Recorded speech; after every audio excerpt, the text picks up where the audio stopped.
बिस्मिल्लाहिर्रहमानिर्रहीम। अस्सलाम वालेकुम नाज़रीन, मैं अहमद फ़वाद हूँ और आप मेरा यूट्यूब चैनल देख रहे हैं। अहम ख़बरों, तज्ज़िया और तबसरे के साथ आज की व्लॉग में आपकी खिदमत में हाजिर हुआ हूँ। एक दिन का जो गैप है वो ज़रूर आया है, लेकिन चूँकि ईद थी, बल्कि सबसे पहले तो ईद की जो मुबारकबाद है वो हो आप तमाम देखने और सुनने वालों को। तो ईद की मसरूफ़ियत की वजह से एक दिन जो है वो थोड़ा सा बीच में गैप आया और कुछ जो डिटेल्स थी, बहुत अहम डिटेल्स थी, वो शायद इस दौरान मिस हुई हैं। लेकिन आज की व्लॉग में ये सारी चीज़ों को कवर अप करने की कोशिश करूँगा। सबसे पहले तो 9 मई से रिलेटेड एक अहम वीडियो सामने आई है।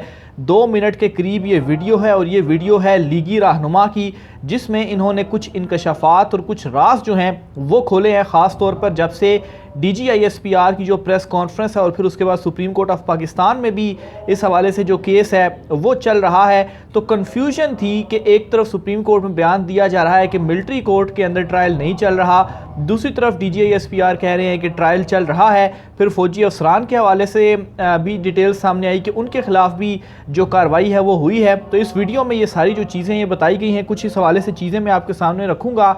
दूसरी तरफ नाज़रीन, पाकिस्तान तहरीक इंसाफ ने मज़ीद जो कार्रवाई है अपने अंदर, एक तो फ़िल्टर उनकी तरफ जो लगा हुआ है, जो लोग उनको छोड़कर जा रहे हैं, जो उनके साथ नहीं चल सकते थे, एक तो वो हुआ है। लेकिन दूसरी तरफ पाकिस्तान तहरीक इंसाफ भी अपने अंदर मज़ीद जो फ़िल्टर है वो लगाए हुए है और मज़ीद कुछ जो छांटियाँ हैं वो कर रहे हैं। इस पर भी कुछ तफसीलात है, वो भी आज की व्लॉग में आपके सामने रखूँगा। अली मोहम्मद ख़ान, जिनको 6ठी या 7वीं मरतबा गिरफ़्तार किया गया, दोबारा रिहाई के बाद उन्होंने एक ऑडियो पैगाम जेल से जारी किया है। ये ऑडियो पैगाम क्या है और इस पैगाम में इमरान खान साहब को उन्होंने क्या कहा है, इस पर भी कुछ डिटेल्स हैं आज की व्लॉग में आपके सामने रखूँगा। सबसे पहले तो नाज़रीन आगाज़ करता हूँ कि पाकिस्तान तहरीक इंसाफ ने मेयर कराची के जो इंतखाबात हुए हैं इसमें गैर हाजिर रहने वाले 31 अरकान की जो रुकनीत है वो मुअत्तल कर दी है, यानी कि उन्हें पार्टी से निकाल दिया है। तफसीलात के मुताबिक नाज़रीन, पाकिस्तान तहरीक इंसाफ ने मेयर कराची के इलेक्शन में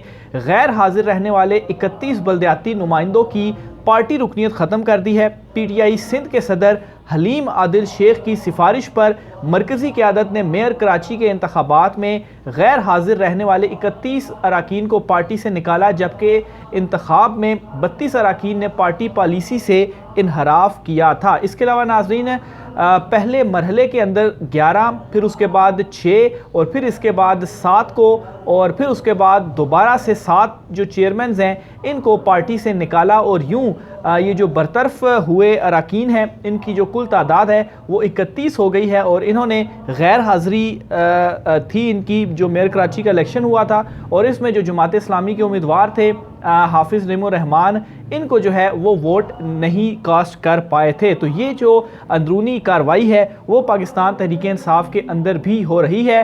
हलीम आदिल शेख जो कि सिंध के मामलात इस वक्त देख रहे हैं पाकिस्तान तहरीक इंसाफ की तरफ से, उनका ये कहना है कि अरकान को शो काज नोटिस भी जारी किए, जिस पर उन्होंने जवाब में हमें मुतमईन नहीं किया। अलबत्ता समरीन नास के जवाब से मुतमईन होने पर इनकी रुकनीत बहाल कर दी गई। अगले मरहले में हमारी वकला की टीम बर्खास्त चेयरमैन को डी सीट करवाएगी। एक रोज़ कबल PTI ने मजीद 7 बल्दियाती नुमाइंदों को पार्टी से निकाल दिया था, जिसके बाद पार्टी से निकाले गए अरकान की जो तादाद थी वो 24 हो गई थी और फिर उसके बाद 7 मिला के 31 हो गई है।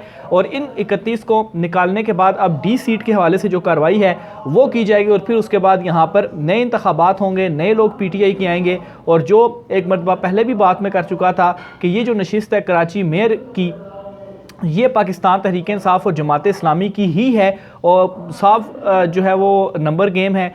और चूँकि ये लोग जो थे वो आए ही नहीं, ज़ोर ज़बरदस्ती से, जिस अंदाज से भी ये लोग नहीं आए, बहरहाल वोट तो नहीं पड़ा। लेकिन जो यहाँ पर इलेक्शंस के बाद दोबारा PTI के लोग आएंगे तो दोबारा तहरीक अदम एतमाद आ जाएगी मेयर के ख़िलाफ़, जो इस वक्त मुर्तज़ा वहाब हैं पीपल्स पार्टी के, और पाकिस्तान तहरीक इंसाफ और जमात इस्लामी फिर इसके बाद मिलकर अपना जो मेयर है वो मुंतखब करवा सकते हैं। दूसरी तरफ नाज़रीन, अली मोहम्मद ख़ान जो हैं उन्होंने जेल से एक अहम पैगाम इमरान खान साहब के लिए भेजा है। और ये जो पैगाम है अली मोहम्मद ख़ान की जानिब से उस वक्त भेजा गया जब इनकी 6ठी या 7वीं, दो इस वजह से बता रहा हूँ कि 6ठी या 7वीं मरतबा इनको दोबारा रिहाई के बाद गिरफ़्तार किया गया। और ये वो वाहिद मेरे ख्याल से इस वक्त पाकिस्तान तहरीक इंसाफ के लीडर होंगे कि जिनकी इतनी मरतबा जो गिरफ़्तारी है वो डाली गई है। और जाहिर सी बात है गिरफ़्तारी के बाद इन्होंने खामोशी से अपनी गिरफ़्तारी दे दी है और कोई ऑप्शन भी नहीं था।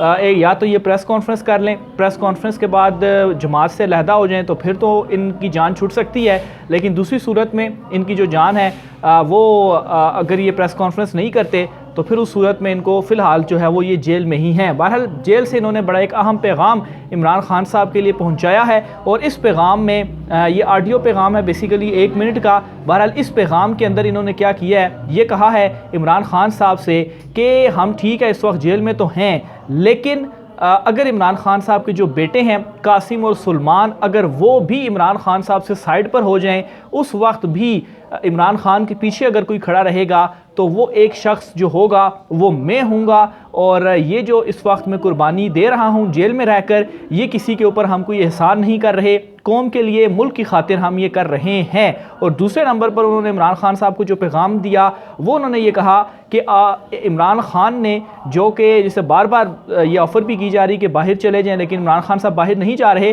तो बहरहाल उन्होंने कहा कि वो शख्स जिसने गोलियां खाई पाकिस्तान की खातिर, ज़ख्मी हुआ पाकिस्तान की खातिर, लेकिन उसके बावजूद भी वो डट कर खड़ा हुआ है, तो उसको भी मैं कहना चाहता हूं कि मैं भी आपके साथ खड़ा हुआ हूं और मेरे जैसे लाखों जो लोग हैं वो भी आपके पीछे खड़े हुए हैं। तो ये बड़ा एक हौसला अफजा पैगाम था जो कि अली मोहम्मद ख़ान की जानिब से इमरान खान साहब के लिए भेजा गया है जेल से, और ये ऑडियो जो है वो अली मोहम्मद ख़ान साहब की आई है। दूसरी तरफ नाज़रीन, साबिक army chief general Qamar Javed Bajwa जो हैं उनके हवाले से भी बड़ी एक अहम खबर है, वो भी मैं आपके साथ शेयर करना चाहूँगा। और ये खबर सोर्सेज के थ्रू तो वक्तन फ़वक्तन डिस्कस होती रही है, लेकिन अब चूँकि इसकी बाकायदा तौर पर तस्दीक हो चुकी है, इसलिए मैं ये आपके सामने रखना चाहता हूँ। और सेनेटर इरफान सिद्दीकी, मुस्लिम लीग नून से इनका ताल्लुक़ है, इन्होंने बुनियादी तौर पर ये जो खबर है वो दी है एक इंटरव्यू के दौरान, और इसमें इन्होंने ये कहा है जी कि साबिक आर्मी चीफ़ ने दोबारा मुद्दत मुलाजमत में तोसी के लिए हुकूमत को धमकियाँ दी थी।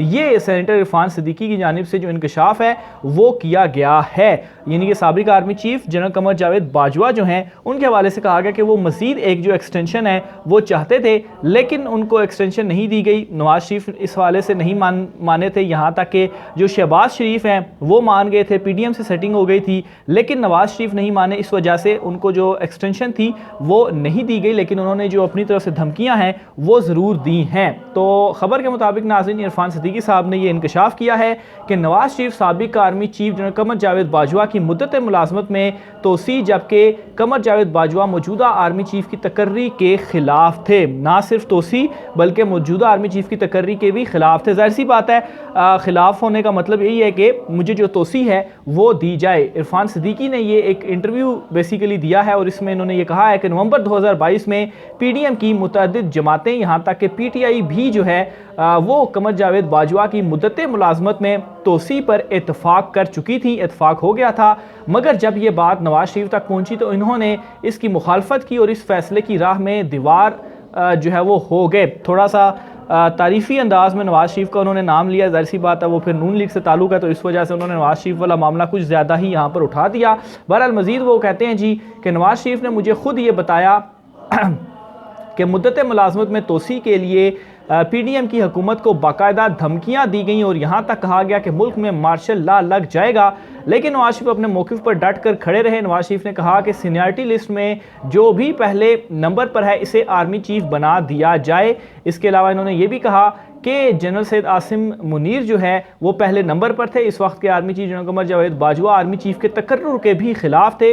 उन्होंने अपने पसंद के जनरल को आर्मी चीफ तैनात करवाने के लिए दबाव डालने की कोशिश भी की, लेकिन मियां नवाज शरीफ ने यहाँ भी स्टैंड लिया और मौक़िफ़ अपनाया कि आर्मी चीफ की तकर्री वज़ीर-ए-आज़म का इख्तियार है। उन्होंने मज़ीद कहा कि पीपल्स पार्टी की तल्ख़ तारीख़ के साथ एक मुस्बत तारीख़ भी है। ये उस दौर से शुरू होती है जब नवाज शरीफ वज़ीर-ए-आज़म और बेनज़ीर अपोजिशन लीडर थी।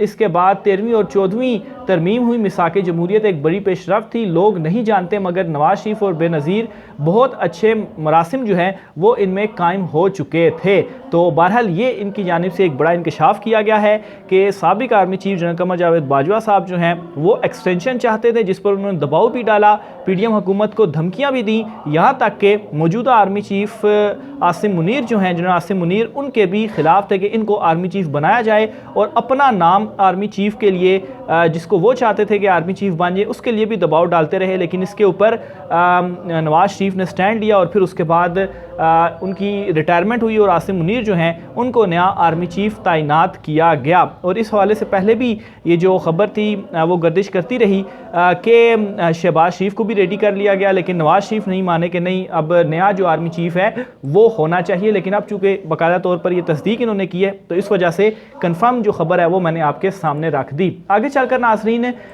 मैं आता हूँ, शाहिद खाकान अब्बासी ने एक इंटरव्यू दिया है और ये 2 मिनट का क्लिप है। इसका जो मुतलका पैरा है वो मैं आपके सामने रखता हूँ, आपको सुनाता हूँ और इसमें आपकी जो कन्फ्यूजन है वो दूर हो जाएगी, ख़ास तौर पर उस हवाले से जिसमें एक तो सुप्रीम कोर्ट ऑफ पाकिस्तान में जो ट्रायल के हवाले से 102 अफराद के हवाले से बयान दिया गया और DGISPR ने का जो बयान था वो मतज़ाद था। तो इसमें वो क्लियर हो जाएगा कि असल में जो मामला है वो है क्या। तो ये पहले 2 मिनट का ये 1.5 मिनट का तकरीबन क्लिप है, ये आप सुन लें, फिर जो है वो मज़ीद मैं इसके ऊपर बात करता हूँ।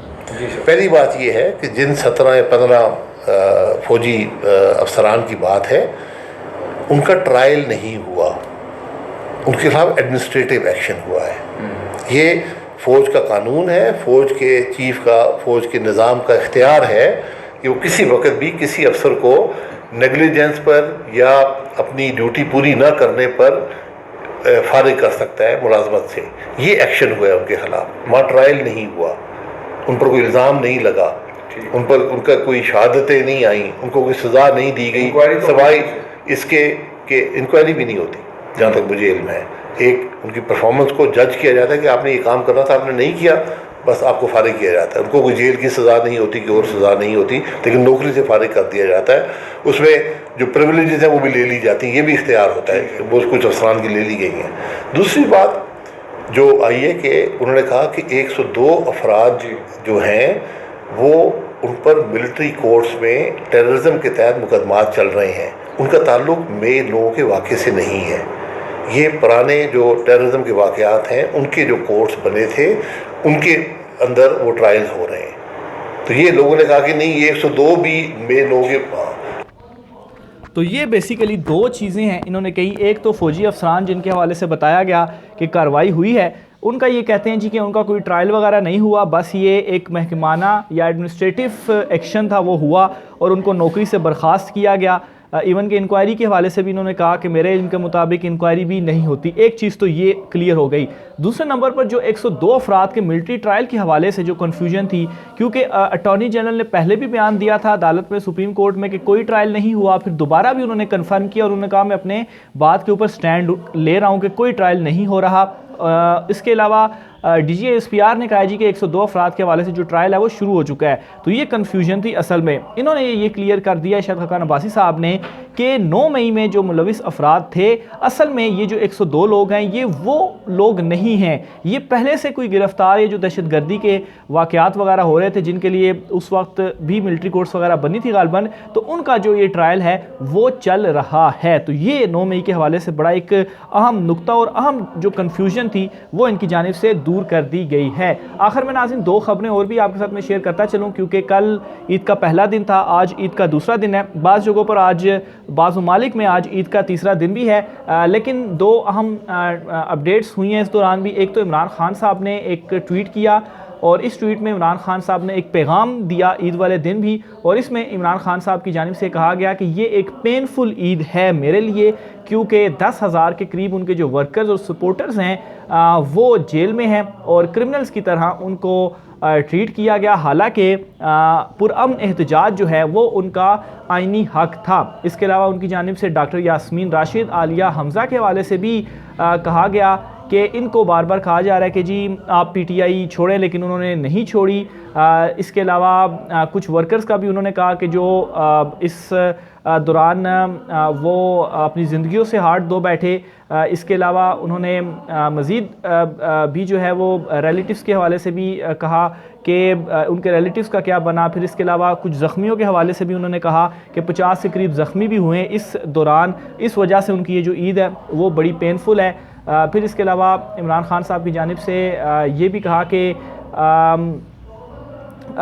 No independent investigation to ascertain what really happen. अच्छा, फिर उन्होंने कहा जी कि 9 मई के हवाले से अभी तक कोई जो आज़ादाना तहकीकात हैं वो भी नहीं हुई, और बार बार हम जो है वो इस हवाले से कह भी रहे हैं, मुतालबा भी कर रहे हैं कि साफ शफाफ इंतखाबात जो तहकीकात है वो होनी चाहिए। इमरान रियाज खान का भी उन्होंने जिक्र किया कि 40 से ऊपर दिन जो हैं वो उनको हो चुके हैं, लेकिन अभी तक उनको नहीं छोड़ा गया, उनका पता भी नहीं है कि वो इस वक्त कहाँ पर हैं।